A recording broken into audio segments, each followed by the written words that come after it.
Don't know if you're familiar with the works of Suetonius. He's a Roman author, historian from the 1st century. Well, I'm not, but there's only one thing I do know about it, which is actually quite significant. He tells us that in the year 49 AD, the Emperor Claudius expelled all the Jews from Rome. And he says this was account of the rioting that they had amongst themselves on account of a person called Christus. And it's usually universally sort of assumed that this Christus was in fact Jesus Christ. So it was a rioting on account of Jesus, which must have obviously got to the emperor's ears, and he thought it was serious enough to push out all of the Jews from Rome. And in fact, St. Paul met some of those Jews, such as Priscilla and Aquila, when he was in Corinth. So that was in 49 AD, and they didn't come back again until Claudius died in 54 AD, so they're away for 5 years. So all of this helps us to understand Paul's letter to the Romans. Now, for the last quite a few weeks now, the second reading has been from St. Paul's letter to the Romans, and we're going to carry on reading it for quite a few more weeks to come.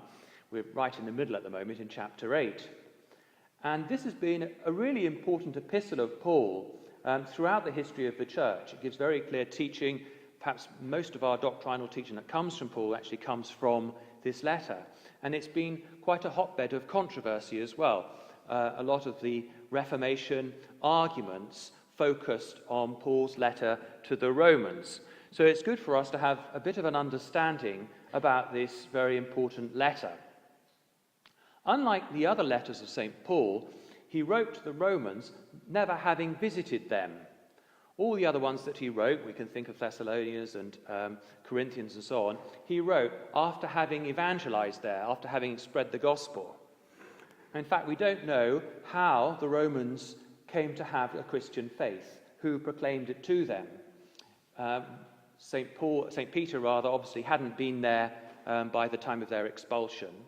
What seems most plausible is, remember, with the Acts of the Apostles and Pentecost, and we're told how there were people from Rome and Crete and so on who heard of the marvels of God when the apostles were speaking in tongues and so on.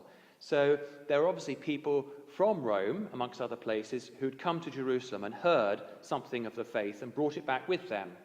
Many Jews, including those from Rome, wanted to make a pilgrimage, as well as the older ones wanted to die in Jerusalem if possible. So there was a certain toing and froing to Jerusalem, where they would have encountered faith in Jesus. So there was, obviously by 49 AD, an established Christian Jewish community, and that was large enough to have their strife was obviously noticed by the civil authorities, and they wanted to do something about it. So Paul wanted to write to them, and he obviously knew some of the people. I've mentioned already Priscilla and Aquila, and right at the end of this letter, there's an enormous list of people he wants to greet. And presumably he met all of these people in his travels while they were expelled from the Roman community. So he knew something about the state of the church in Rome at that time. He said very clearly, he wanted to come and visit them. But first of all, he had to go and take the collection, very important priestly job, had to go and take the collection, not to the bank, but to Jerusalem, to the Jewish Christians in Jerusalem. And that was really important for him. Not because it was just an act of charity, which of course it was, because the Gentile Christians had made a collection for the poor Christians in Jerusalem. But Paul thought it was important for him to go there because he'd been accused of playing fast, really, with the law, with the Jewish law. And so by going in person, he was showing a solidarity between the Gentiles and the Gentile Christians and the Jewish Christians in Jerusalem. And then he could explain, yes, he was a Pharisee, yes, he approved of Stephen's death and so on.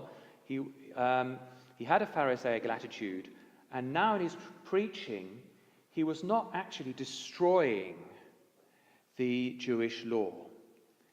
He saw the fulfillment of the law in Christian faith. So he was going to Jerusalem before going to Rome to explain all of this to the Jewish Christians. Now this is actually important for us to help us to understand Paul's letter to the Romans. He was writing both to the Jews who had not been converted to Christianity and the Jews who were Christian, and also he was writing to the Gentile Christians. And he was addressing a similar issue that he was addressing into the letter to the Galatians, which was all about circumcision and the necessity for circumcision and following the Mosaic law. So he starts off his letter after his rather long introduction, which is a kind of offering his credentials, as it were, as an apostle to the Roman community, like an ambassador does. And he was saying there, look, it doesn't matter if you're a pagan. It doesn't matter if you're a Jew. We've all fallen short. We've all sinned. And it's not in following the law, and it's not in circumcision that we're made righteous, but we're made righteous through the death of the one man, Jesus, through whom God has revealed himself to us. So we are justified by our faith in Jesus, who has died for us. It's his death on the cross that has died for us, that has made us righteous. And that is given to us through our faith. Now, faith is very important to understand what Paul meant by faith. Do you know Indiana Jones? Not personally, of course, but the films. And one of the films, he's looking for the Holy Grail, isn't he? And he's got to make this leap of faith and go across this chasm. So he puts his hand on his chest saying, "Oh, all right, I believe," and then steps across, and of course there's this bridge. That's not faith in terms of St. Paul. Yeah, faith is putting our trust in things that we've heard of but cannot see. It's putting our trust in God, yes, but it also means living our faith, and living our faith in a good life and so on. Okay, so this isn't just a matter of saying, yeah, I believe and that's it. Faith for St. Paul is very much grounded in our work, in the way we live our life, in searching for holiness, which is what he addresses a little bit later in this letter. So we need to look at the whole letter together. And he never says at any point we're justified by faith alone, right? Which was a little addition that was made in the 16th century. Not to get into too many polemics in this ecumenical age, but he says we're justified by our faith in Jesus. So then this is apportioned to each of us through our faith, not through circumcision. So he gives the example of Abraham, who was justified before circumcision because he believed in the promises that God had made to him. Now, as the letter develops, then he starts talking about the necessity of holiness.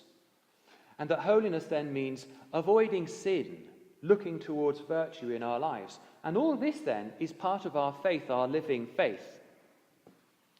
So our Christian faith is not bound by the law, and it is, in other words, all the minutiae of the Pharisaical law about the way to keep things clean and so on, nor are we justified from the pagan point of view by our reason and being able to think logically and so on, but it's through Jesus, and we are put in union with Jesus through this faith. And then we had this wonderful passage today, which is in chapter 8.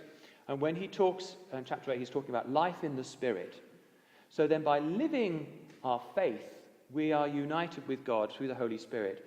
And he makes us, as Paul said at the end of this little bit of the letter that we had today, he gives us a share in the glory of God by our living faith and by our life in the Spirit. And he speaks about how, about how the,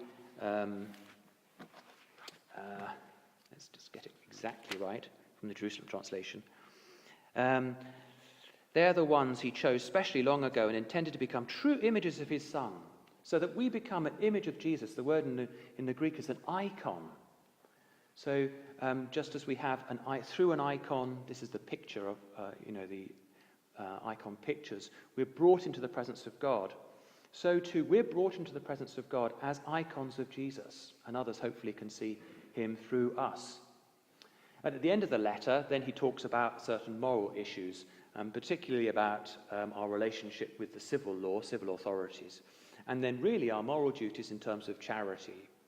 So it's a fantastic letter, and it's worth reading really from the beginning to the end in one go, and trying to think, what's St. Paul really trying to say throughout the whole of the letter?